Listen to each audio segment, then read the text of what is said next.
ভাইরা, ছেলেরা, যুবকেরা, এই তরুণেরা, কেমন ভাবে আপনি তৈরি হবেন? আপনার ইমানের মজবুতটা, তাজাটা, আপনার ইমানের নূরটা কেমন আনবেন? আল্লাহ নবী, বিশ্ব নবী রহমাতুল লিল আলামিনের বুখারীর আয়াতে আসছে, দয়ার নবী রহমাতুল লিল আলামিন যখন মক্কা শরীফ থেকে মদিনায় চলে এলেন, মদিনায় চলে এসে রাসূল পাক সাল্লাল্লাহু আলাইহি ওয়াসাল্লাম এমন সময় কি করলেন? সাহাবীদেরকে নিয়ে যখন মদিনায় আনন্দে একটু বসবাস করতে আরম্ভ করলেন, মক্কার কাফেরদের কাছে সহ্য হলো না। রাসূলুল্লাহর এই আরামটা, রাসূলুল্লাহর এই আনন্দটা মক্কার কাফেরদের কাছে সহ্য হলো না। যখন মক্কায় পৌঁছে গেল, খবর পৌঁছে গেল আল্লাহর নবী মদিনায় বড় আরামে আনন্দে আয়েশে রয়েছে, রাসূলুল্লাহর কোনো চিন্তা নেই, কষ্ট নেই। এই মক্কার কাফেররা সিদ্ধান্ত করলেন, না না না, এই মুহাম্মদকে আমরা আরামে আয়েশে কোনোদিনের জন্য থাকতে দেব না, দেব না। আমরা মক্কা শরীফ থেকে গিয়ে মদিনায় গিয়ে হামলা চালাবো। আল্লাহর নবীর কাছে খবর এলো, সংবাদ এলো, রাসূলুল্লাহ দরবারে খবর এসে গেল, ইয়া রাসূলুল্লাহ, হাবিবাল্লাহ, হুজুর, আপনার মক্কার জমিন থেকে ওই কাফেররা মদিনায় হামলা চালাতে আসছে। দয়ার নবী রহমাতুল লিল আলামিন এমন সময় সঙ্গে সঙ্গে সাহাবীদের ডাকলেন, সাহাবীদের ডেকে বললেন, সাহাবীরা, মক্কায় এতদিন যতদিন ছিলাম ওই মক্কার কাফেররা আমার জন্য রাস্তায় কাটা বিছিয়েছিল, আমার জন্য গর্ত খনন করেছিল, আমি নামাজ পড়তে যেতাম, আমার উপরে মৃত উটের ভুঁড়ি পর্যন্ত চাপিয়ে দিত। আমি মুহাম্মদ সাল্লাল্লাহু আলাইহি ওয়াসাল্লাম তাদের বিরুদ্ধে কোনোদিন বদদুয়া করিনি, তাদের বিরুদ্ধে কোনো প্রতিবাদ করিনি, আল্লাহ রাব্বুল আলামিনের কোরআন মেনেই একটাই কথাই মানা হতো। আল্লাহ বারে বারে কথাই বলেছেন, ইন্নাল্লাহা মা'আস সাবিরিন, বান্দা সবর করো, ধৈর্য ধারণ করো, আমি আল্লাহ ধৈর্যশালীদের সঙ্গে রয়েছি। জোরে বলুন। আমার রাসূলুল্লাহ মক্কায় কিন্তু কোনো প্রতিবাদ করেনি, কারো উপরে তরবারি ধরেনি, বললাম ধরেনি। এমন সময় নবী পাক সাহাবীদের মদিনায় নিয়ে যখন এই আলোচনা করছেন, আল্লাহ নবী সাহাবীরা জানতে চাইলেন, ইয়া রাসূলুল্লাহ, কি করা যাবে, আপনার জন্য কি করতে হবে বলুন। এমন সময় নবী পাক সাল্লাল্লাহু আলাইহি ওয়াসাল্লাম বললেন, ও সাহাবীরা, এই মক্কার জমিনের মতো আর চুপ করে থাকা যাবে না, যাবে না, যাবে না।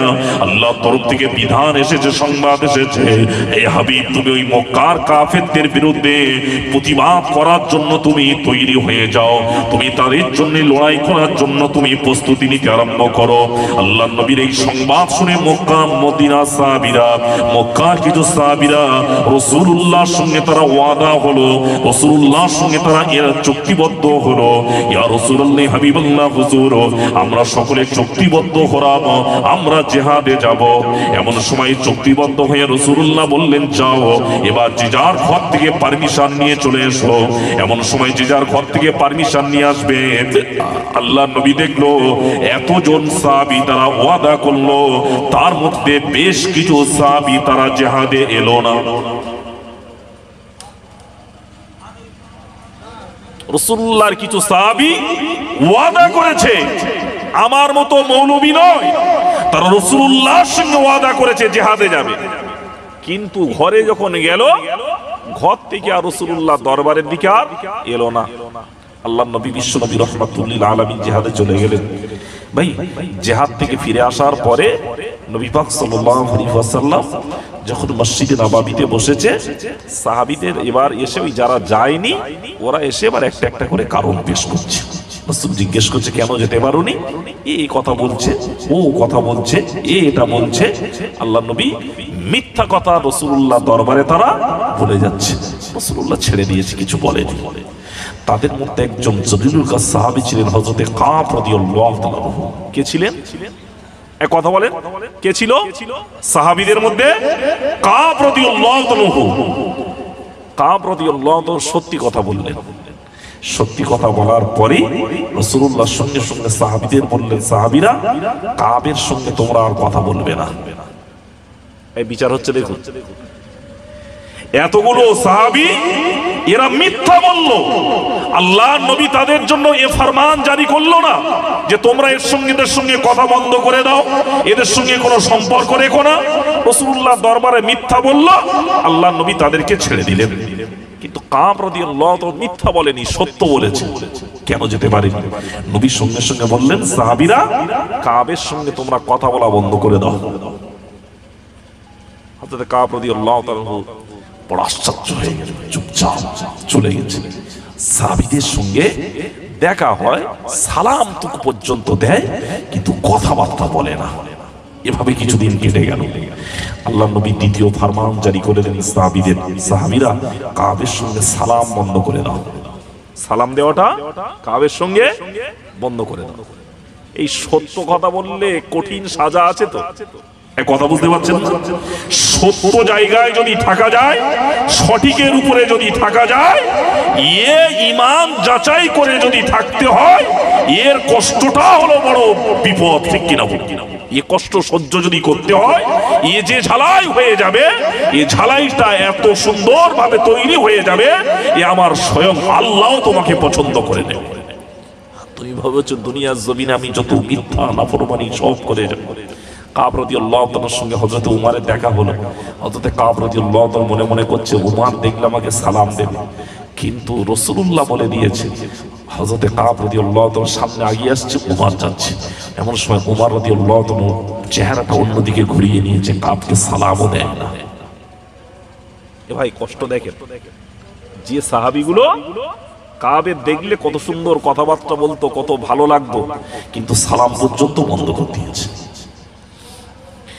ভাইরা, যুবকেরা, বন্ধুরা, আল্লাহ নবী বিশ্বনবী রাহমাতুল লিল আলামিন এমন সময় কিছুদিন পরে বললেন, ও সাহাবীরা, কাবকে মসজিদে নববীতে নামাজ পড়তে আসতে বন্ধ করে দাও। এই কষ্ট আরো বেশি হবে না কম হবে? এই কথা বুঝতে পারছেন না? কি হবে? নামাজ পড়তে আসা বন্ধ করে দাও। রাসূলুল্লাহ সাহাবী কাবার ঘর থেকে বাইরে বের হয় না, মসজিদে নামাজ পড়া আসতে বন্ধ হয়ে গেল।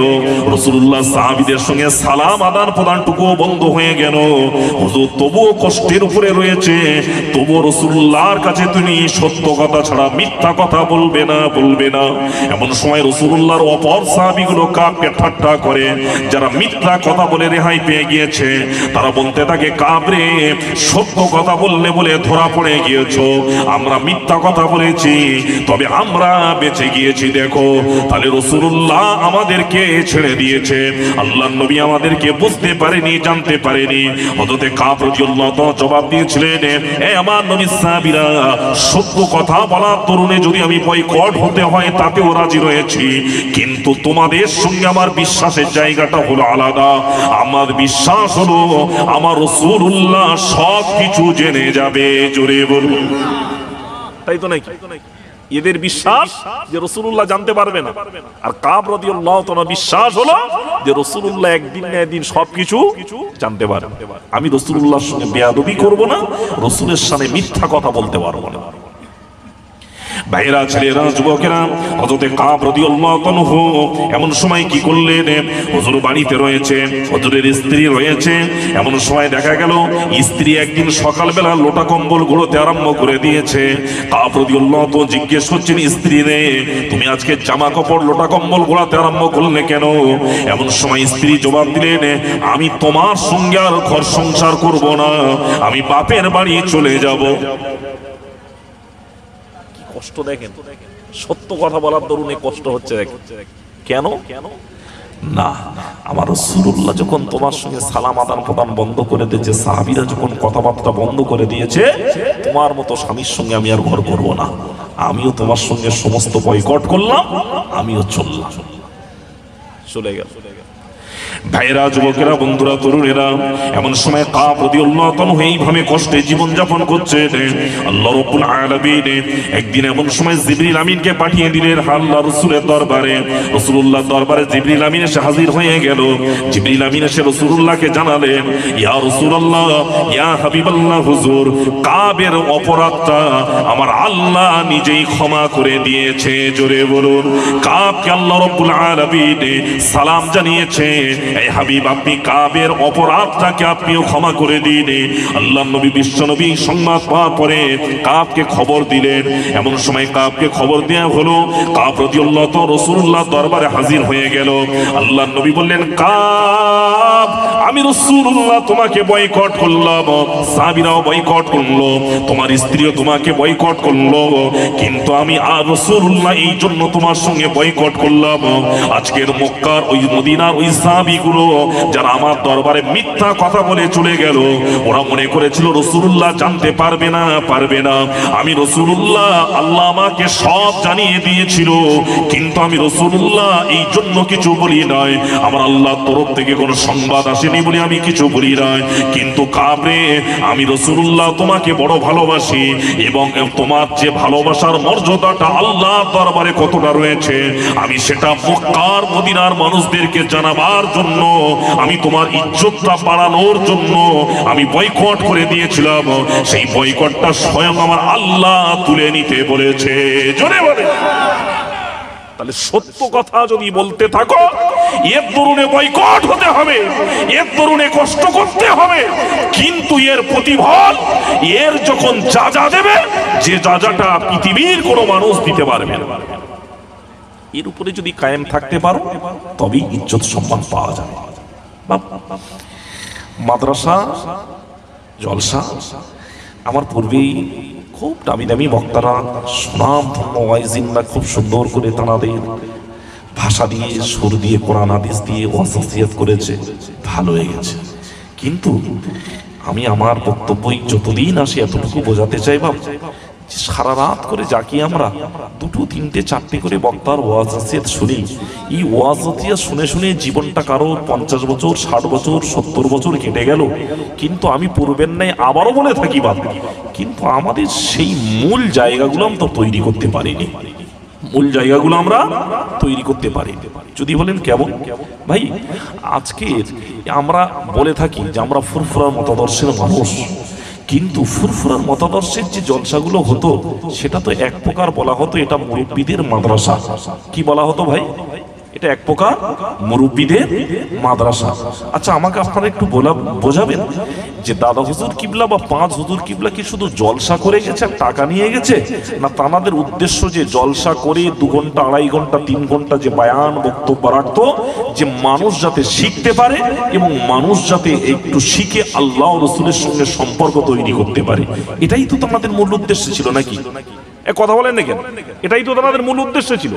তাদের মূল উদ্দেশ্য যদি এটাই থাকে এবং তারা এর সঙ্গে মানুষ সত্যিকারে তৈরিও করে গিয়েছে না যায়নি? কথা বলেন, করেছে না করেনি? করেছে তো। কিন্তু বর্তমানে আমাদের জলসার প্রভাব বেড়েছে, বক্তা বেড়েছে, কিন্তু সমস্যা হলো এটাই, আমাদের প্রকৃত ফুরফুরা সিলসিলার ভক্ত মানুষগুলো কমে যাচ্ছে। মানুষ তৈরি হচ্ছে না কমছে? এবার মানুষ তৈরি হচ্ছে না কমছে? কমেনি? দেখুন, আমি গতকাল যেখানে প্রোগ্রামে গেলাম পাঁশকুড়াতে, আমাকে রাত 1টায় স্টেজ আমার, কমিটির ছেলেরা কয়েকটা এসে বলছে, হুজুর রাগ করবেন না, আমাদের একটু সাবজেক্ট আছে। কি ভাই সাবজেক্ট? রাত 1টার সময় এমনি লোক ওয়াজ শুনতে চায় না, সাবজেক্টের ওয়াজ করাচ্ছ? আমার পূর্বে তো অনেক বক্তা ছিল, তাদের সাবজেক্ট দিতে পারত। বললো না। আচ্ছা বললো আমাদের কমিটির ছেলের মধ্যে হাফ ছেলে আজকের আহলে হাদিস হয়ে গেছে, হাফ ছেলে। তোমাদের জলসার বয়স কত? বলে 26 বছর। 26 বছর জলসা হচ্ছে। এই 26 বছর জলসা হওয়ার পরেও যদি ওই জলসার শিক্ষিত যুবক ছেলেগুলো যদি আহলে হাদিস হয়ে যায়, তাহলে জলসাটা দিয়ে লাভ হচ্ছে না লস হচ্ছে? কথা বুঝতে পারছেন? কি হবে?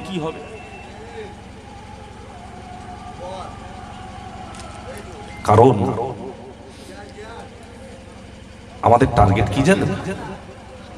বর্তমান বক্তা বলুন আর শ্রোতা বলুন, আমারও নীতি খারাপ, নিয়ত খারাপ, আপনাদেরও নিয়ত খারাপ, আর এই যে কমিটি আছে এদেরও নিয়ত খারাপ। যদি বলেন কেন? এই রাত 1টার সময় এসে মারুফ ভাই এই কথা বলছে কেন? মারুফ ভাইয়ের ওয়াজ 2-4টে ঘটনা বলে যাবে, বলে 2 ঘন্টা পার করে দেবে, টাকা নেবে, বিদায় নেবে। আমাদের কি নিয়ে যাচ্ছে ও জানার দরকার কি আছে? ভাই রাগ করবেন না, তাতে এই কমিটি আমার জলসা বন্ধ করে দেবো, যায় আসে না। আমি এতটুকু বিশ্বাস করি, রুজি যদি আল্লাহ আমার এই বাড়ি ভাঙা গ্রামের জমিনে লিখে রাখে, কেউ কেড়ে নিতে পারবে বাবা? কেউ কেড়ে নিতে পারবে না। তবে হক কথা বলা বন্ধ করা যাবে না, হক কথা বলা বন্ধ করা যাবে না। বিপদ হয়েছে কি জানেন, সব প্রায় আলেমরা এসে দেখবে বলে, আলেম তো দূরের কথা, স্টেজে বক্তারা এসে বলে দেখবেন যে এখন এই আলেমের ওই আলেম না, ও আলেম না, এই না, ও ওই না। আচ্ছা সাধারণ লোক এটা বুঝবে কি করে? আপনারা সাধারণ মানুষ তো ভাই, আপনারা বুঝবেন কি করে বলুন তো যে কে আলেম আর কে আলেম না? কথা বুঝতে পারছেন না? কি আপনারা বুঝতে পারবেন? আপনারা তো বুঝতে পারবেন না। তারে দরকার বোঝার, যারা আলেম হয় তারা আলেমকে বুঝবে, ঠিক কিনা? তাহলে এটা আগে কমিটির বলা দরকার, এই সাধারণ মানুষকে নিয়ে তোমরা এটা বলতে যাচ্ছ কেন? এক নাম্বার 2, কারণ এখন কেউ ছোট হতে চায় না, এখন কেউ ছোট হতে চায় না।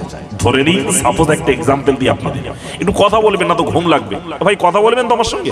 আপনাদের যদি অসুবিধা হয় বলবেন, আমি আপনাদের ছোট ছেলে বলুন, ভাই বলুন, যাই বলুন, সম্বোধন করে বলবেন। ভাববেন না অন্য বক্তার মতো যে প্রশ্ন করলে বা জিজ্ঞেস করলে রেগে যাবেন, না। আমি এতটুকু বুঝি, এত দূর থেকে এসেছি আপনাদের কাছে, এতদিন আসছি, আমার যদি জানা থাকে আপনাদের প্রশ্নের উত্তরটা দেবো, আর যদি জানা না থাকে আমি স্যালেন্ডার হবো, ভাই আমার জানা নেই, ঠিক কিনা বলুন? এটা তো নীতি আদর্শ। বর্তমান এই নীতি আদর্শগুলো উঠে গেছে, বর্তমানে নীতি আদর্শগুলো উঠে গেছে। বলে আলেমের যদি জিজ্ঞেস করে নাকি শ্রোতারা, বলে শ্রোতারা যদি জিজ্ঞেস করে, প্রশ্ন করে, বলে তুমি বেয়াদব, তুমি বেয়াদব। আচ্ছা এই শ্রোতাগুলো জানবে কার কাছ থেকে? তোমরা তো বলছো এটা মাদ্রাসা। এটা মাদ্রাসা যদি হয়, তাহলে ছাত্র যদি বুঝতে না পারে, জানবে কার কাছ থেকে? শিক্ষকের কাছ থেকে। তা শিক্ষক যদি তার জানা না থাকে, সে তো ক্যালেন্ডার হতে হবে যে ভাই আমার জানা নেই, আমি পরে বলবো, ঠিক কিনা?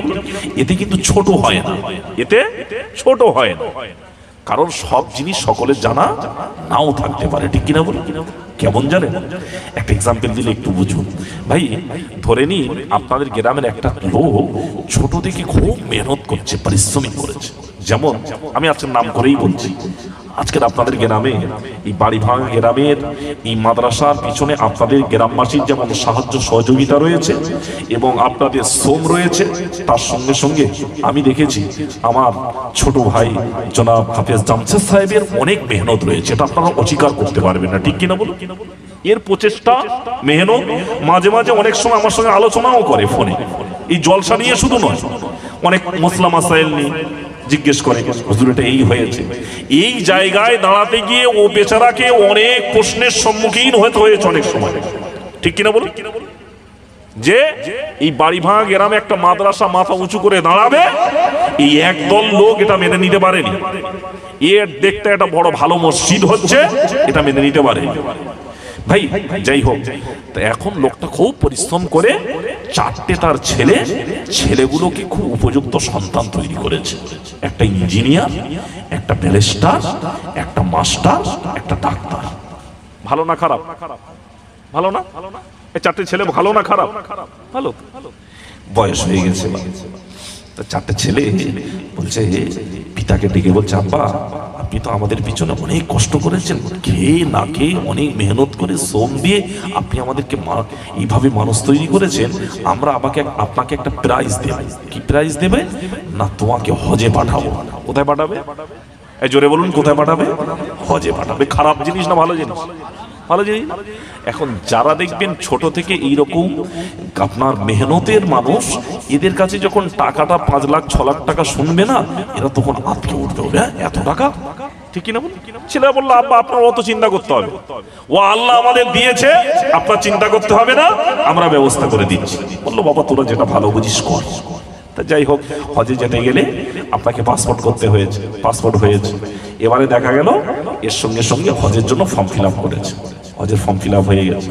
ফর্ম ফিল আপের পরে ওই লোকটার ছেলেরা বলছে, আব্বা এবার আপনি অন্তত মসজিদে আস্তে আস্তে যান নামাজ পড়ার জন্য, তৈরি হন।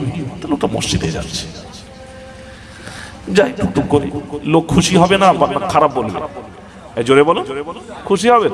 কিন্তু আর একটা দল থাকবে, তারা কিন্তু ওই লোকটার পিছনে বিরুদ্ধে কথা বলতে থাকবে, বলবে দেখ রে সারা জীবন নামাজ পড়লো নি, বুড়ো বয়সে আবার নামাজ পড়তে যাচ্ছে, ঠিক কিনা? কিচ্ছু জানে না, কি নামাজ পড়ে, কি উযু করে তাও জানে না, এ কি মসজিদে গিয়ে মাথা ঠোকার নিয়মও জানে না। কিন্তু লোকটা আস্তে আস্তে মসজিদে যাচ্ছে, হজের টিকিট হয়ে গেছে, লোকটা মসজিদে এলান করে দিল 1000 লোক খাওয়াবে, হজখানা করবে, হজখানাতে এসছে। এ গোপনে গোপনে 4টে জুব্বা তৈরি করে রেখেছে যে আমি হজে যাব, 4টে জুব্বা নিয়ে যাব। এমন সময় হজের টিকিট হয়ে গেছে, যেদিনে তারিখ বের হচ্ছে, 2টো বাস ভাড়া করেছে। গ্রামের লোক নারায়ে তাকবীর আল্লাহু আকবার, নারায়ে তাকবীর আল্লাহু আকবার করে তকবীর দিয়ে ছাড়তে যায় না, যায় না। হাজী সাহেবকে ছাড়তে গেছে, লম্বা একটা জুব্বা পরেছে, টুপি মাথায় দিয়েছে, দাড়িটা হালকা বেড়েছে, দিয়ে ছেড়ে দিলেন। কোথায় গেল? দমদম এয়ারপোর্ট পর্যন্ত। দমদম এয়ারপোর্ট থেকে ফ্লাইট ছাড়ে 2 জায়গায়, একটা হলো মদিনায় ডাইরেক্ট, আর একটা হলো জিদ্দায়। যদি কোনো ফ্লাইট দমদম এয়ারপোর্ট থেকে জিদ্দায় যায়, তাহলে হাজিকে দমদম এয়ারপোর্টে ইহরাম পরে নিতে হবে। কি পরে নিতে হবে? জোরে বলেন, ইহরাম পরে নিতে হবে। আর যদি কোনো ফ্লাইট মদিনায় যায়, তাহলে ইহরাম পরার দরকার। যাই হোক, হিসাব চলে গেল। কদিন থাকে ভাই? 40 দিন, 41 দিন বা 45 দিন, এই তো। এই লোকটা যখন ওখান থেকে ফিরে আসলো, ফিরে আসার পরে এবারে দেখা গেল টুপিটা মাথায় আছে, দাড়িটা একটু বড় হয়েছে, জুব্বা গায়ে রয়েছে, একটা হাজি রুমাল মাথায় দেয়া আছে, পকেটে একটা তসবিহ আছে, তাই তো নাকি ভাই? আমরা হাজি সাহেবকে রেসপেক্ট করি না, সম্মান করি না? হাজি সাহেব এসে মাশাআল্লাহ, যে হাজি সাহেবের মসজিদে নামাজ পড়তে যেতে অনীহা দেখা যেত, সে হজ থেকে ফেরার পরে 5 ওয়াক্ত নামাজ বা জামাত মসজিদে আদায় করছে। ভালো কাজ না খারাপ কাজ? এ কথা বলেন না কেন? ভালো কাজ না খারাপ কাজ? 5 ওয়াক্ত নামাজ বা জামাত মসজিদে আদায় করছে। অভাব দেখেন আমাদের কোথায়। দোষ আপনারা ভাববেন না যে আমাদেরও নেই, আপনাদের নেই। হাজি সাহেব মসজিদে আসরের নামাজ পড়ে বসে আছে, মাগরিব পড়বে। আমার মতো একজন সাধারণ নামাজি, আমি এসে জিজ্ঞেস করছি, হাজি সাহেব এটা কি হবে বলুন তো? এ জিজ্ঞেস করি না, হাজি সাহেব ওটা কি হবে বলুন তো? হাজি সাহেব এটা কি হবে বলুন তো? হাজি সাহেব চুপ করে থাকবে না কিছু প্রশ্নের উত্তর দেবে? এ জোরে বলেন না, প্রশ্নের উত্তর দেবে তো? কথা বলবে তো? কি বলবে? ভাই এটা ওটা যাই তো বলবে, নাকি বলবে ভাই আমি জানি না, আমি বলতে পারবো না? এ কথা বলবে কি? এই 100 হাজির মধ্যে 5টা হয়তো বলতে পারে যে ভাই আমি হাজি সাহেব, আমি অত ফতোয়া মাসলা মাসাইল দিতে পারবো না, এই জ্ঞান আমার নেই। কিন্তু 100টার মধ্যে 95টা লোক এ জায়গায় শিকার হবে না, ও যাই বলে দেবে, যা হবে হবে। ঠিক কিনা বল? এটাই তো নাকি? যা হবে হবে ও বলে দেবে, ব্যাস। এখন আপনারা বলবেন হাজি সাহেব বলেছেন, যেমন কালকে জলসায় আমি ওয়াজ করতে করতে কিছু আহলে হাদিসদের বাইরে এসেছে, কয়েকটা ছেলে এসে বলছে, হুজুর আপনি ঠিক করে ওয়াজ করে বলুন, জানেন আপনি বুকে হাত বাঁধার বিরুদ্ধে ওয়াজ করছেন, মক্কা মদিনায় সব বুকে হাত বাঁধে। কোথায় বুকে হাত বাঁধে? মক্কা মদিনায় সব বুকে হাত বাঁধে। বাহ, যুবক তোমার মতো প্রতিবাদী ছেলে আমার দরকার। বসো, নিশ্চয়ই তোমার থেকে তাহলে আমারও জানা দরকার আছে। তুমি যখন এটাও জেনেছো, তাহলে তোমার আরো কিছু জানতে হবে। এই যুবক, তুমি জিলহজ মাসের 10 তারিখে এলে ঈদের নামাজ করাকাত পড়ো। করাকাত পড়া হয়? জোরে বলেন। 2 রাকাত নামাজ পড়া হয় তো? এমন কোন মুসলমান আছে যে ঈদের নামাজ পড়ে না? এ জোরে বলুন, আছে? হ্যাঁ, নেই তো। ঈদের নামাজ মোটামুটি ও যারা ধরো বাতিলের খাতায় বাদ দিন, কিন্তু আমরা অন্য নামাজ পড়ি আর না পড়ি, ঈদের নামাজটা আনন্দের সহিত 2 রাকাত আদায় করি। কিসের নামাজ এটা? ঈদের নামাজটা 2 রাকাত। কি নামাজ? ওয়াজিব, ফরজ, সুন্নাত, নফল। কি নামাজ? ওয়াজিব নামাজ আদায় করি। আচ্ছা, আপনারা কোনোদিন একটু খেয়াল করেছেন বা কোনো হাজি সাহেব ফিরে আসার পরে জিজ্ঞেস করবেন তো, হাজি সাহেব আপনি তো হজে গিয়েছিলেন, ঈদের নামাজ পড়েছেন? আছে কেউ? হাজি সাহেব কেউ আছে এখানে? আছে বা নেই? কারণ আর একটা রোগ আছে হাজি সাহেব, আল্লাহ মাফ করুক, খারাপ মনে করবেন না।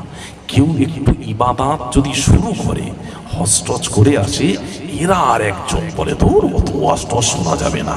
এরা সকালবেলা আবার তোমাদের বলবে সারা রাত ওয়াজ শুনি কি লাভ করেছিস তোরা, ফজরের নামাজ পড়িস নি, ঠিক কিনা বলো? এই বলবে না? বলবে না? এক শ্রেণীর লোক আছে।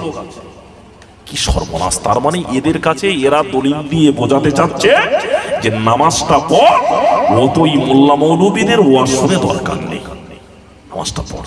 শ্রেণীর লোক আছে না নেই? আচ্ছা, দেখবেন ফজরের নামাজ তারা পড়তে উঠেছে, এসে সকালবেলা হয়তো দোয়া করলো, কিন্তু তাদের মুখের ভাষা এটাই। আবার দ্বিতীয় নম্বর আরেকটা ভাষা বলবে, এই সারা রাত থেকে জলসা শুনে কটা নামাজি হয়েছে, ঠিক কিনা বলুন? বলবে না কটা নামাজি হয়েছে?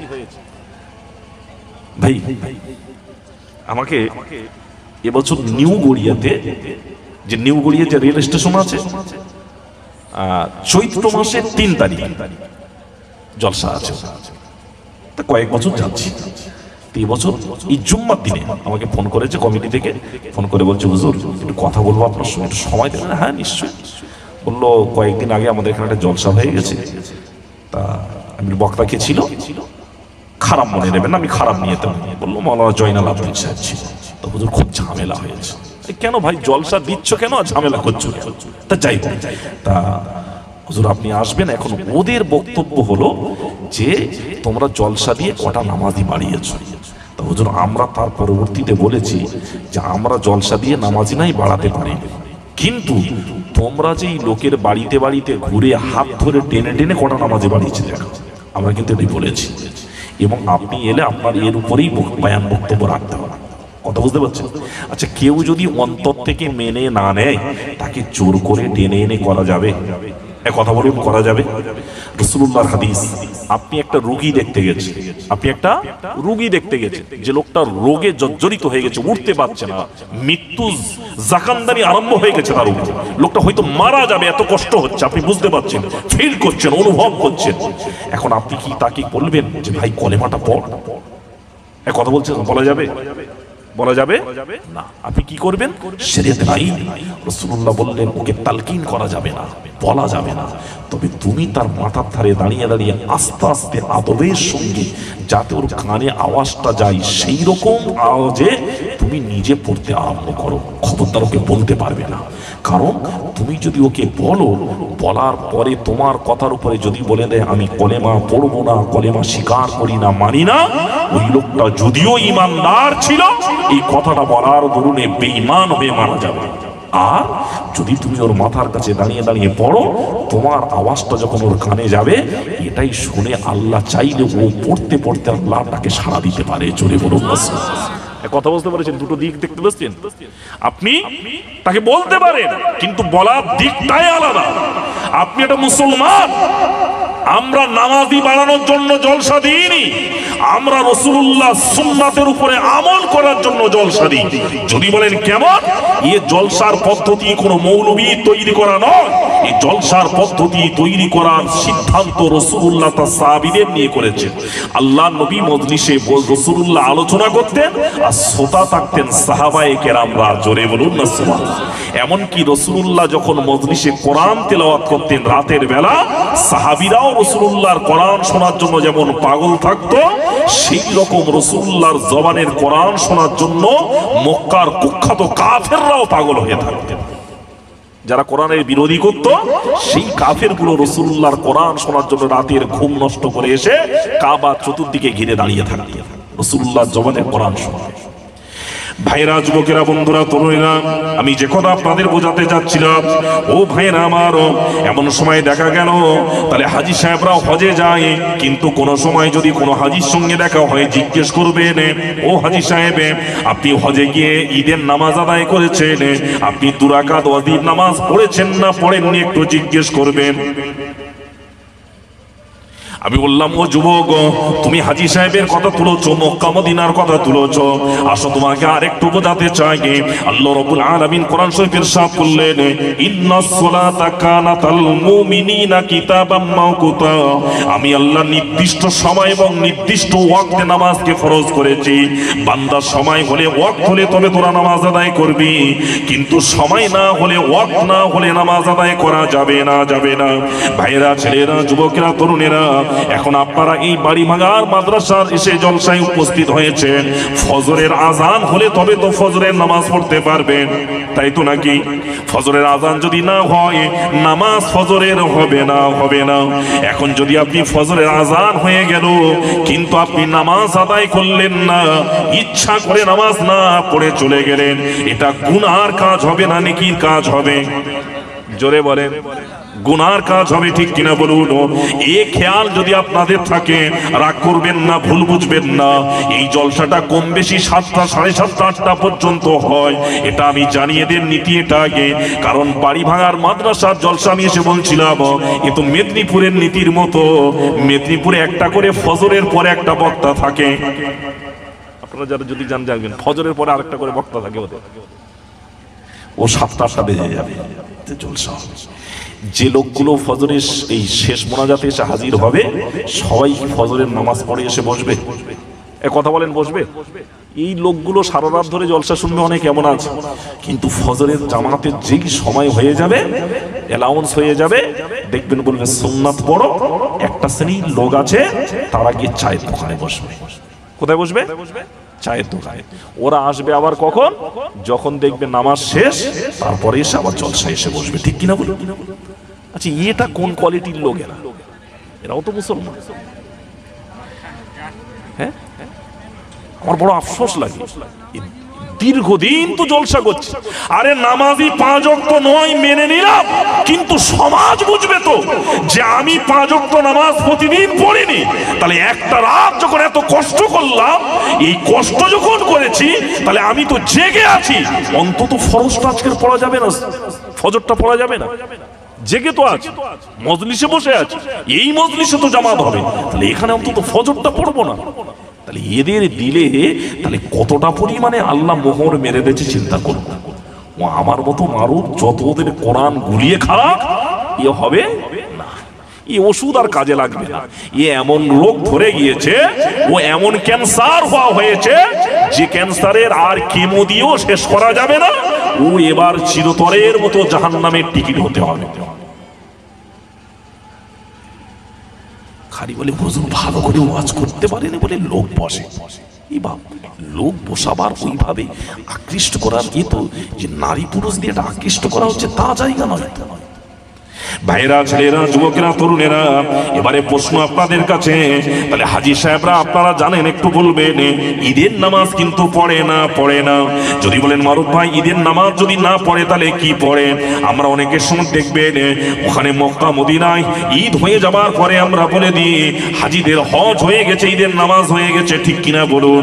বন্ধুরা, যুবকেরা, আল্লাহর কসম করে বলছি, মিথ্যা কথা বলি নাই, কোনো হাজী ঈদের নামাজ পড়ে না। তাহলে কোন হাজী যদি ঈদের নামাজ না পড়ে, তাহলে কি দেখে বলে দেন যে ওদের ঈদ হয়ে গেছে, ওদের নামাজ হয়ে গেছে?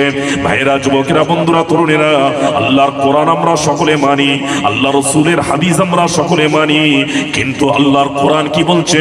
তাহলে সময় হলে ওয়াক্ত হলে নামাজ পড়ো। আল্লাহ রাব্বুল আলামিন বলেন, এই तमाम পৃথিবীর হাজীরা, তোমরা যারা হজের নিয়ত করে যারা মক্কা শরীফে এসেছো, যারা মদিনা শরীফে আছো, আমি আল্লাহ রাব্বুল আলামিনের আমার বিধান হলো সমস্ত হাজীকে জিলহজ মাসের 8 তারিখ যেদিন হবে, ওই সমস্ত হাজীকে মিনাতে এসে উপস্থিত হতে হবে। তুমি মদিনায় থাকো আর মক্কায় থাকো, যেখানেই থাকো না কেন, সমস্ত জায়গাকে ত্যাগ করে তোমাকে মিনাতে এসে উপস্থিত হতে হবে। সমস্ত হাজীরা মিনাতে 8 তারিখে উপস্থিত হয়ে গেল, সারা রাত ওখানে কাটালো, ঈশার নামাজ পড়লো, এমন সময় দেখা গেল রাতটা কাটানোর পরে ফজরের আজান হলো, ফজরের নামাজ হয়ে গেল।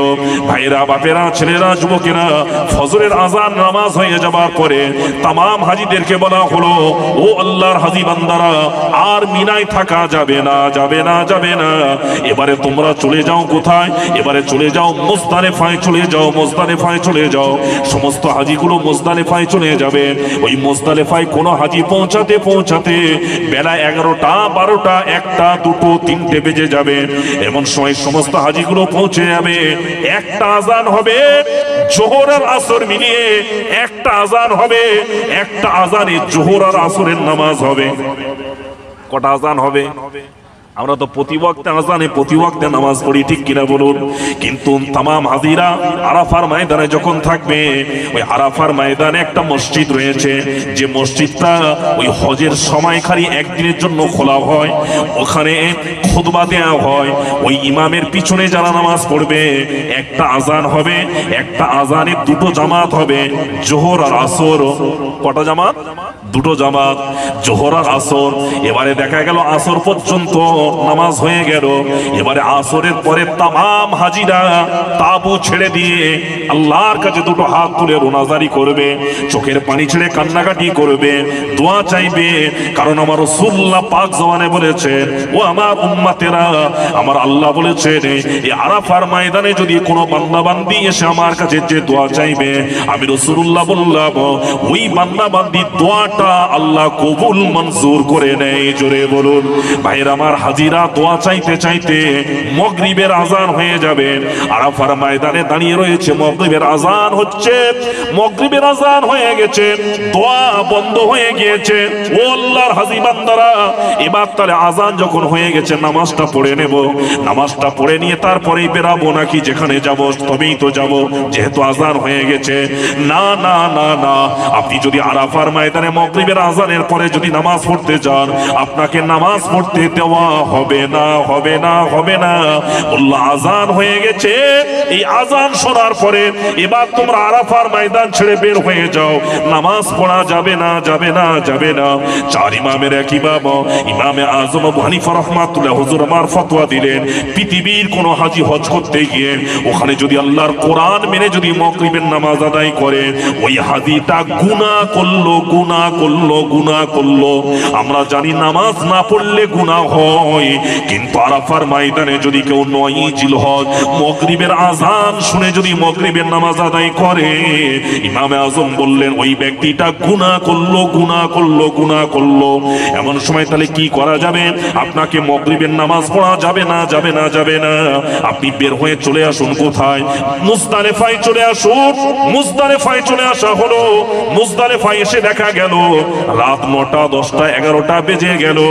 এবারে একটা দলে 30 জন, 40 জন, 50 জন করে গ্রুপ থাকে। ওই গ্রুপের মধ্যে একজনকে বলা হবে, ভাই তুমি আযান দাও। তাহলে রাত 8টায় যদি 9টায় যদি আযান হয়, কিসের আযান হবে? জোরে বলেন, কিসের আযান? এশার আযান। তাহলে এশার আযান দেয়া হলো। এশার আযান দেওয়ার পরে এবারে আমাদের মাগরিবের নামাজ পড়া তো হয়নি, তাই তো নাকি? তাহলে এখানে যদি মাগরিবের নামাজটা পড়ি এশার ওয়াক্তে, তাহলে কি নিয়তে পড়বো? জোরে বলেন, কি নিয়তে পড়বো? কাজা নিয়তে, তাই তো নাকি? যেহেতু এশার ওয়াক্তে পড়ছি। এ ভাইরা, এ বাড়ি ভাঙা যুবকেরা, তরুণেরা, ওয়াজ বোঝো। আল্লাহর কোরআন আমরা মেনে বাদ দিলাম, কোরআন মানিনি। কিন্তু কোরআন বললে ইন্নাস সালাতা কানাত আলাল মুমিনিনা কিতাবাম মাওকুতা, নির্দিষ্ট সময় এবং নির্দিষ্ট ওয়াক্তে নামাজ পড়ো। তাহলে ওখানে আরাফার ময়দানে কোরআনের আইন মানিনি, এখানে মুজদালিফায় এলাম। এবারে যদি আমি মাগরিবের কাজা নামাজ আদায় করতে যাই, আল্লাহ বলেন বান্দা কাজা নিয়ত করা যাবে না, যাবে না, যাবে না। ওই এশার ওয়াক্তে তোমার মাগরিবের নামাজ আদায় করতে হবে। মাগরিবের নামাজ আদায় করার পরে আবার এশার নামাজ পড়তে হবে। জোরে বলুন, আল্লাহ আপনার কোরআনের মুখালিফাত হয়ে গেল। আল্লাহ রাব্বুল আলামিন বলেন, এই পৃথিবীর বান্দারা, এই হাজী বান্দারা, যদি তোমরা কোরআনের আইন মেনে এখানে যদি মাগরিব পড়তে, এখানে এসে যদি মুজদালিফায় যদি মাগরিবের কাজা নামাজ আদায় করতে, তাহলে আমার রাসূলুল্লাহ মুখালিফাত হয়ে যেত। আমার রাসূলুল্লাহ যেটা করেনি তার বিরুদ্ধে হয়ে যেত। অতএব আমার রাসূলুল্লাহর বিরুদ্ধে কোনো কাজ করে কোনো ইবাদত করলে আমি আল্লাহ ওই ইবাদতটা কবুল করব না, করব না। যদি আমার কোরআন সময় হলে ওয়াক্ত হলে নামাজ পড়ো, কিন্তু আমার রাসূলুল্লাহ আরাফার ময়দানে নামাজ পড়েনি। আমার নবী এশা ওয়াক্তে মাগরিবের নামাজ সে মুজদালিফায় পড়েছে, তারপরে এশার নামাজ পড়েছে। আমি আল্লাহ ওটাই তামাম হাজীদের জন্য রোকন বানিয়ে দিলাম। জোরে বলুন, ওখানে এসে তোমরা কোরআনের আইন দেখাতে গেলে হবে না। আমার নবী যেভাবে যেটা করেছে ওইভাবে করাটাই হলো হজের ইবাদত। জোরে বলুন ভাইরা আমার, এবারে মুজদালিফায় রাত কাটবে, মুজদালিফায় পাথর গোড়াবে। আমরা শুনেছি হাজিরা পাথর মারে, কাকর মারে, ওই কাপড়গুলো মুজদালিফায় গোড়াতে হয়। বন্ধুরা, যুবকেরা, তরুণেরা, এবারে মুজদালিফায় সারা রাত কেটে যাবে। আল্লাহ নবী বললেন, তুমি আরাফার ময়দানে দোয়া চাইতে হতে অনেক ভুলে গেছো, অনেক দোয়া চাইতে পারছো না। এবার তোমার মনটা এসে মুজদালিফায় সেটা মনে পড়ে গেল, মনটা খারাপ হয়ে গেল। আল্লাহ এই দোয়াটা চাইতে পারিনি, আল্লাহ ওই দোয়াটা চাইতে পারিনি। আল্লাহ রাব্বুল আলামিন নবী বলেন, ওই মুজদালিফায় এসে সেই ভুলে যাওয়া দোয়াগুলো যদি তোমরা আল্লাহর কাছে চাও, আল্লাহ রাব্বুল আলামিন তোমাদের ওই দোয়াটাও কবুল করে নেবে। এবার মুজদালিফায় ফজরের নামাজ হবে। কিসের নামাজ? ফজরের নামাজ। ফজরের নামাজ পড়ার পরে আল্লাহ রাব্বুল আলামিন বললেন, তামাম হাজিরা, আমার নবী মুজদালিফায় ফজরের নামাজ পড়ে আমার রাসূলুল্লাহ ওখান থেকে একটু দেরি করে তারপরে মিনার দিকে গিয়েছে। মিনায় গিয়ে পাথর মেরেছে, মিনায় গিয়ে পাথর মেরে কুরবানি করেছে। বন্ধুরা, যুবকেরা, তরুণেরা, তাহলে মক্কা শরীফে যারা হজে যায় এদের নামাজ কি বুঝুন? আমরা যারা কুরবানি দাতা, আমরা যারা কুরবানি দাতা, কুরবানি দিই, যদি আপনি ফজরের নামাজের পরে যদি ওই পশুটা জবাই করে দেন, ওটা কুরবানি হবে? জোরে বলেন, কুরবানি হবে?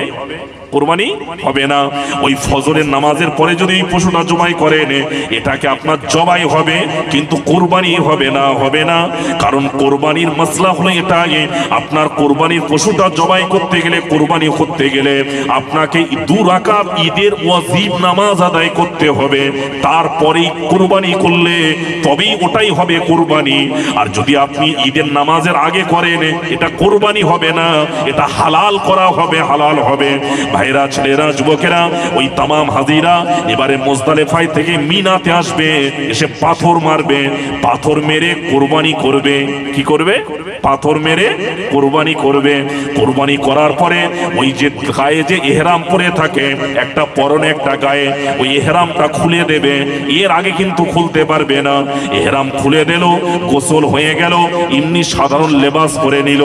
বন্ধুরা, যুবকেরা, তরুণেরা, শোনার ছেলেরা, তাহলে ওখানে হাজিদের 2 রাকাত ওয়াজিব নামাজ ওভাবে পড়তে হয় না।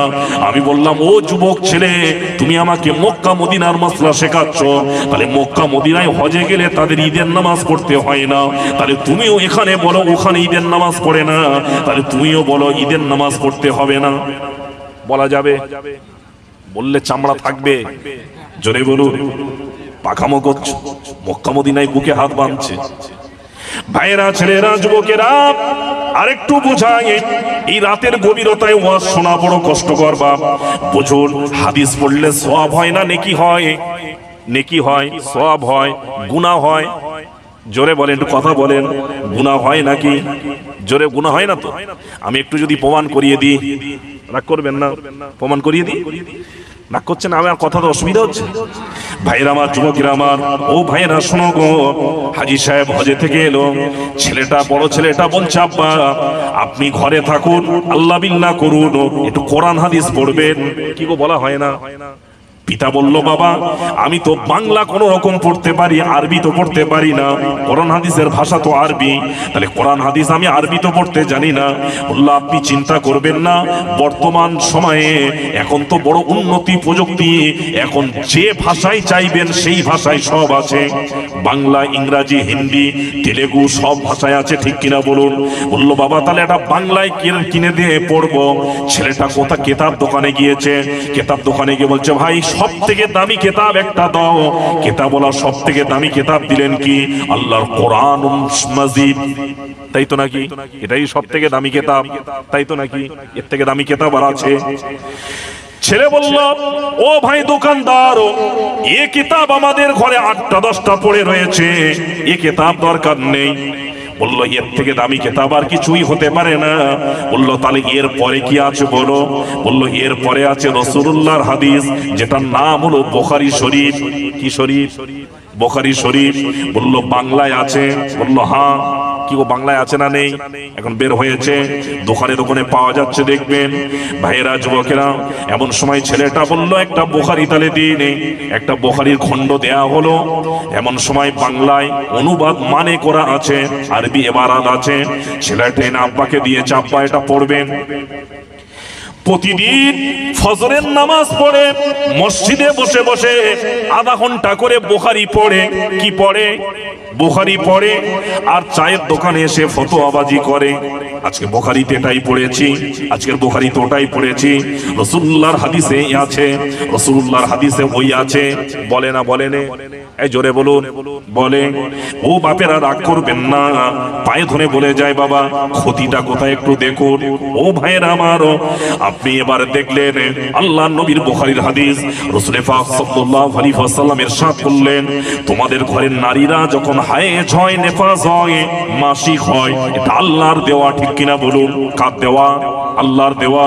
আল্লাহর নবী বললেন ওই সময়টা যখন চলবে, খবরদার খবরদার তাদের সঙ্গে মেলামেশা করা চলবে না, চলবে না।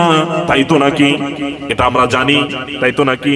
রাসূলুল্লাহর বুখারীর হাদিস, আল্লাহর নবী বুখারীতে আরেকটা রিওয়ায়াত আছে, আমার নবী বললেন, ও আমার উম্মতেরা, ও আমার সাহাবীরা, আমি রাসূলুল্লাহ তোমাদের বলছি, তোমাদের ঘরের বিবিরা যখন হায়েজ হবে, নেফাস হবে, মাসিক হবে, আমি রাসূলুল্লাহ বলছি তাদের সঙ্গে মেলামেশা জায়েজ, জায়েজ, জায়েজ। মানবেন? এই জোরে বলুন, মানবেন? বুঝতে পারছেন আমার কথা? রাসূলুল্লাহ সহিহ হাদিস। হাজী সাহেব কিতাব নিয়ে পড়ে পড়ে মাথাটা ঘুরে গেল। হাজী সাহেব সঙ্গে সঙ্গে সিদ্ধান্ত করে নিল, এটা মনে হয় প্রিন্টিং এ ভুল হয়েছে। কি বলবে? জোরে বলুন। প্রিন্টিং এ ভুল হয়েছে, আরবি তো পড়তে পারি না, বাংলায় পড়ে বললাম নিশ্চয় এটা প্রিন্টিং এ ভুল। রাসূলুল্লাহ এই কথা বলতে পারে না, ঠিক কিনা বলুন? তাহলে রাসূলুল্লাহ যদি সত্যি ও কথা বলে থাকে, আর আমি যদি রাসূলুল্লাহর ওই সত্য কথাটাকে যদি মিথ্যা বলে প্রতিপন্ন করি, ঈমান থাকবে? জোরে বলুন, ঈমান থাকবে, আমল ইবাদত থাকবে। ও বাপেরা পায়ে ধরে বলে যায়, ভাইরা আমার, রাসূলুল্লাহ সহিহ হাদিস বলছি, রাসূলুল্লাহ সত্যি বলেছেন, তোমাদের ঘরের স্ত্রীরা যখন হায়েজ হবে, নেফাস হবে, আমি নবী বলছি তাদের সঙ্গে মেলামেশা জায়েজ, জায়েজ, জায়েজ। আল্লাহর নবী কেন এই কথাটা বললেন? এই আরবি কথাটা, এই মেলামেশা কথাটা কি, তার ব্যাখ্যাটা আপনাকে জানতে হবে। এবার ঠিক কিনা বলুন? আল্লাহর নবী একটা হাদিসে বললেন মেলামেশা জায়েজ, একটা বললেন মেলামেশা না জায়েজ। দুটো হাদিস যদি পাশাপাশি এভাবে দেওয়া হয়, আপনি বলুন ঠিক করতে পারবেন? এই জোরে বলুন, ঠিক করা যাবে? আপনি এক কথাই বলবেন একটা ভুল আছে, ঠিক কিনা বলুন? কিন্তু কোন আলেম ওলামা বলতে পারবেন এটা একটা ভুল আছে। প্রত্যেকটা আলেম ওলামা যদি হয়, সে বলবে না নবী দুটো কথাই সঠিক। এবার আপনার মনে প্রশ্ন, তাহলে দুটো যদি সঠিক হয়, কোনটা মানবো কোনটা মানবো না? ঠিক কিনা বলুন? বাপেরা, ছেলেরা, যুবকেরা, তরুণেরা, আল্লাহর নবী যে জায়গায় মেলামেশা জায়েজ বললেন, এই জায়েজের অর্থটা কি আপনাকে জানতে হবে। মেলামেশা শব্দটা কি আপনাকে জানতে হবে। এই মেলামেশা কথাটা হলো আরবি শব্দ। কি শব্দ? আরবি শব্দ। এই মেলামেশাটা আরবি ভাষা, এখানে বাংলায় তুলে দেয়া আছে, অনুবাদে মেলামেশা করা যায়। যে এখন কেন রাসূলুল্লাহ কথা বললেন তা তো আপনি বুঝতে পারলেন না। ভাইরা, মেলামেশা আরবিতে এটাকে বলা হয়, আপনার সঙ্গে আমার ফোনে কথাবার্তা হয়, আপনি আমার বাড়িতে যান, আমি আপনার বাড়িতে আসি, আপনি আমার খোঁজ খবর নেন, আমি আপনাকে খোঁজ খবর নিই, আপনি আমাকে প্রয়োজনে টাকা ধার দেন, আমি আপনাকে প্রয়োজনে টাকা ধার দিই। এইরকম সুসম্পর্কটাকে আরবিতে মেলামেশা বলা হয়। আল্লাহর নবী মেলামেশা জায়েজ বললেন, কিন্তু রাসূলুল্লাহ পরবর্তী দ্বিতীয় লাইনে হাদিস শরীফে বললেন, আল্লাহর নবী বললেন, খবরদার খবরদার খবরদার, ওই কটা দিন তাদের সঙ্গে অতি করা, সঙ্গম করা যাবে না। আমার নবী এই জন্যই কথাটা বললেন, জাহিলিয়াতের যুগে তারা বলতো, কাফেররা, বেদিনরা বলতো, তাদের ঘরের নারীদের যদি হায়েজ নেফাস হতো, তারা বলতো এই কটা দিন স্ত্রীর সঙ্গে কথা বলা যাবে না, এই স্ত্রীর হাতে খাওয়া যাবে না, এই স্ত্রীর সঙ্গে কোন রকম সম্পর্ক রাখা যাবে না, যাবে না। আল্লাহর নবী বললেন, না না না না, এটা মানা যাবে না, যাবে না। আমি নবী তোমাদেরকে বলে যাচ্ছি, তোমাদের ঘরের স্ত্রীদের এই সময় যখন চলবে, তোমরা তাদের সঙ্গে সালাম আদান প্রদান করা যাবে, তাদের হাতে খাওয়া যাবে, তাদের সঙ্গে একই ঘরে ওঠা বসা করা যাবে, এমনকি তাদের সঙ্গে একই বিছানায় ঘুমানো যাবে। তবে খবরদার খবরদার, আমি নবী বলছি, ওই কটা দিন তাদের সঙ্গে অতি করা, সঙ্গম করা যাবে না। কথা বুঝতে পেরেছেন? তাহলে হাদিস যদি বোঝার মতো যোগ্যতা যদি থাকে, তবেই আপনি বুঝুন তবেই সওয়াব আছে, নেকি আছে। আর যদি বোঝার জায়গায় যদি ভুল ব্যাখ্যা করেন তাহলে গুনাহ হবে। এই গুনাহ হবে। পায়ে ধরে বলবো এত সহজ নয়। বুখারীর হাদিস সব বুঝে যাচ্ছে এখন। দেখবেন এদের দলিল হলো মোবাইল। এই দলিল কি বাপ? এই ছেলেরা দলিল কি? মোবাইল। কি সর্বনাশ! দলিল ভাই, পৃথিবী যতদিন যাবে আরো খারাপের দিকে যাবে, ঠিক কিনা বলুন?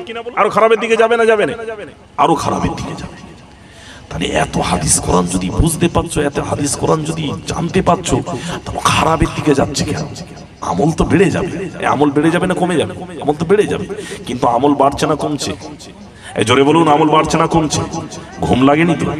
একবার জবান খুলে উচ্চ আওয়াজ আমার নবীর উপরে দরুদ শরীফ আল্লাহুম্মা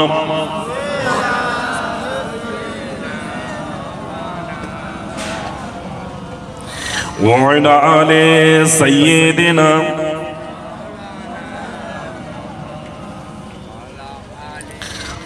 সমস্যা কি জানেন না? আপনারা হয়তো ভাবেন এখন বক্তাদের অন্যরকম একটা টেকনিক চলছে। দেখবেন যখনই একটু ঘুম লাগছে তার সঙ্গে সঙ্গে একটা গজল আপনাদের শোনায়। ভাই আমি ওই বক্তা হতে পারিনি বা ওই গজল টজল বলতে পারিনি, কারণ যতটা পড়াশোনা করি, উপলব্ধি করি বা এখনো পড়ি, ইমাম গাজ্জালী রহমাতুল্লাহ হুজুরের মতো লোক, ওনার একটা কিতাব পড়ছিলাম, পড়তে পড়তে একদিন কেঁদে ফেলেছি। আল্লাহ, এই সমাজ কি জবাব দেবে?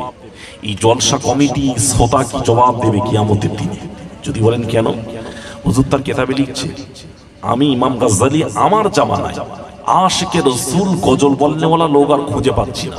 কার জামানায়? ইমাম গাজ্জালীর জামানায়। কতদিন চলে গেছে? তাহলে যতদিন যাচ্ছে আরো খারাপের দিকে না ভালোর দিকে? তাহলে উনি যদি বলে আমার জামানায় আশিকে রাসূল গজল বলনেওয়ালা লোক খুঁজে পাইনি, তাহলে বর্তমান আমার গজল শিল্পী ভাইয়েরা যারা বক্তা জগৎরা রাগ করে আর যে বলে বলুক, তারাও যে গজলগুলো বলছে এরা দাবি করে আমরা ফুরফুরা মাসলাকের।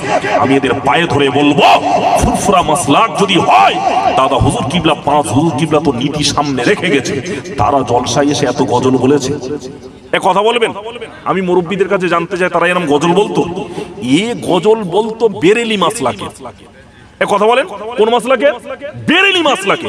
এরা ফুরফুরা মাসলাকে থেকে আর বেরেলি মাসলাকের মতপদ এখানে চালাচ্ছে, আর আমাদের শ্রোতাদের খুব ভালো লাগছে, ঠিক কিনা বলুন?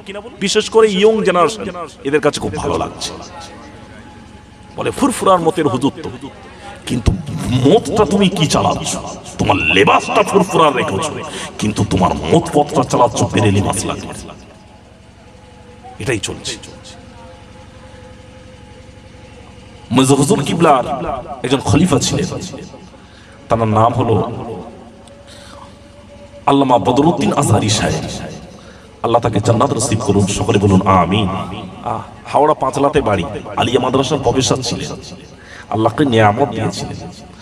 যখন মিশর থেকে পড়াশোনা করে এসছে, কোথা থেকে? মিশর থেকে। ওনার আব্বা ছিলেন দাদা হুজুর কিবলার মুরিদ। কার মুরিদ? ফুরফুরার পীর মুজাদ্দিদ জামান আবু বকর সিদ্দিক আল কুরাইশি রাহমাতুল্লাহ আলাইহি, দাদা হুজুর কিবলার মুরিদ। তানাকে বলতেন সুফি সাহেব বলা হতো। তো উনি মিশর থেকে পড়াশোনা করে আসার পর একটা ইলমের একটা গরম, বস এসব পীর ফির মানা যাবে না। কি বলতে লাগলো? পীর টির মানা যাবে না, সব চলে নাকি? বাপ চায় ছেলেকে খারাপের দিকে দিতে। এই জোরে বলুন, বাপ চাইবে? বাপ ফুরফুরার গোলাম, আর ছেলে ফুরফুরার বিরুদ্ধে বললে পিতা মেনে নেবে? পিতা চেষ্টা করছে ছেলেকে কিভাবে আর ফুরফুরার মাসলাকে নিয়ে যাবে। ও বন্ধুরা শোনো গো, তো ছেলেটাকে কোন রকমে বুঝিয়ে পীরের দরবারে নিয়ে যাবে। কার দরবারে নিয়ে যাবে? পীরের দরবারে নিয়ে যাবে। চলো, তো বুঝিয়েছে, ছেলে যাবে, রাজি। বললো তোমার পীর কেমন চলে একটু পরীক্ষা হবে। তোমার পীর কেমন একটু পরীক্ষা হবে। কোথায় বলছে? হাওড়া পাঁচলাতে। তো পরীক্ষা করবে, চলো নিয়ে যাবে। কি আজকের জানো তোমার পীরের বাড়ি গিয়ে মাগুর মাছের ঝোল দিয়ে ভাত খাবো। কি দিয়ে? মাগুর মাছের ঝোল দিয়ে ভাত খাবো। সর্বনাশ। তো বললো বাবা চলো। সুফি সাহেব নিয়ে গেছে, নিয়ে মেজর হুজুর কিবলার দরবারে বসিয়েছে। কার দরবারে? মেজর হুজুর কিবলার দরবারে। যত আলেম ওলামা বেশি মুরিদ ছিল মেজর হুজুর কিবলার, যত আলেম ওলামা বেশি মুরিদ ছিল মেজ হুজুর কিবলা। আশিক রাসূল সুলতান ওয়াইজিন হযরত ছোট হুজুর কিবলার অনেক মুরিদ ছিল, কিন্তু এত আলেম ওলামা মুরিদ না ছিল। কথা বুঝতে পারছেন? কারণ আলেমরা যেখানে আলেম ইলম বেশি পাবে সেখানে তার দরবারে ওঠা বসা করতে পারেন, ঠিক কিনা বলুন? কারণ আল্লাহ রাব্বুল আলামিন মেজ হুজুর কিবলাকে ইলমের জাহাজ বানিয়ে দিয়েছিলেন, জোরে বলুন না সুবহানাল্লাহ। মুজাদ্দিদ জামান যখন মেজ হুজুর কিবলাকে পাঞ্জাহাজে পাঠিয়ে দিলেন, হজের জন্য তুলে দিলেন, দিয়ে হুজুর বলছেন আমি সমুদ্রের মধ্যে ইলমের সাগরকে তুলে দিলাম, জোরে বলুন না সুবহানাল্লাহ। আয় কি নিয়ামত! মেজ হুজুর কিবলা বড় সাহেবজাদা ছিলেন মারহুম পীর আল্লামা সাইফুদ্দিন সিদ্দিকী মাদ্দাজিল্লাহুল আলী। হুজুর সকালে